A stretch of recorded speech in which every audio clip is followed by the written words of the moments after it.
Dream moon news కి స్వాగతం. అబద్ధపు వాగ్దానాలతో అధికారంలోకి వచ్చిన కాంగ్రెస్ అవినీతి ఆరోపణల బీఆర్ఎస్ ల కాలం చెల్లింది.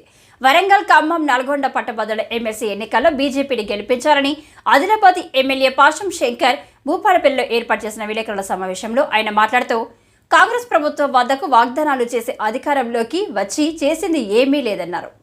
మహిళలకు ఉచిత బస్సు ప్రయాణం, ఆరోగ్యశ్రీ 10 లక్షలకు పెంచుతామని చెబుతున్న ప్రభుత్వం హాస్పిటల్లోకి వెళితే కార్పొరేట్ ఆసుపత్రులకు ప్రభుత్వం డబ్బులు చెల్లిస్తలేదని, అందుకే వైద్యం చేయడం లేదన్నారు. విద్యార్థులకు ఫీజు రియంబర్మెంట్స్తో కార్పొరేట్ కళాశాలలకు ఫీజులు చెల్లించకపోవడంతో విద్యార్థులు, తల్లిదండ్రులు అనేక ఇబ్బందులకు గురవుతున్నారన్నారు. వచ్చే నెల నుండి రైతులకు ఫసల్ బీమా యోజన పథకం తెలంగాణ ప్రభుత్వం అమలు చేస్తుందన్నారు. ఈ కార్యక్రమంలో బీజేపీ రాష్ట్ర నాయకులు నాగపురి రాజమౌళి గౌడ్, చల్లా నారాయణరెడ్డి, మురళీధర్రావు, పేనంపల్లి పాపన్న, భూపాలపల్లి జిల్లా మాజీ అధ్యక్షుడు కన్నం యుగంధర్ తదితరులు పాల్గొన్నారు. వరంగల్, ఖమ్మం, నల్గొండ పట్టభద్రుల ఎమ్మెల్సీ ఉప ఎన్నిక జరుగుతున్నటువంటి తీరు, ఈ రాష్ట్రంలో కాంగ్రెస్ పార్టీ అధికారంలోకి వచ్చి 6 నెలలు జరుగుతుంది. ఏ 6 గ్యారంటీలు అయితే చెప్పి కాంగ్రెస్ పార్టీ అధికారంలోకి వచ్చిందో ఆ 6 గ్యారంటీలు ఇప్పటి వరకు అమలు కాదు. కేవలం 6 గ్యారంటీలలో ఒకటి మాత్రమే బస్సుల్లో ప్రజలను ఎక్కించే ఒక కార్యక్రమం మాత్రమే చేసింది.